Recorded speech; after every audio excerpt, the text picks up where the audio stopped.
Hello दोस्तों, नमस्कार। कैसे हैं आप सब? उम्मीद करते हैं अच्छे होंगे। हमारे यूट्यूब चैनल में आपका स्वागत है। मैं बात करूंगा पावर स्टार पवन सिंह किस जाति के हैं। सबसे पहले यह बता दूं, कलाकार की कोई जाति नहीं होती है।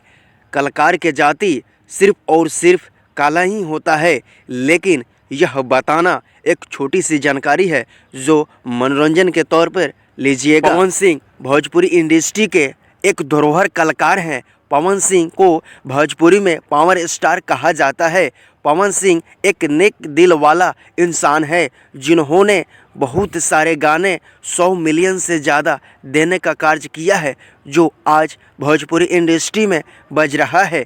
यह कभी पुराना नहीं होगा। पवन सिंह ने गायकी के साथ साथ भोजपुरी फिल्म दुनिया में भी अपना एक परचम लहराया है, जो दुनिया इनके लिए इंतजार करती है। पवन सिंह और ज्योति सिंह का विवाद आज भी चल रहा है।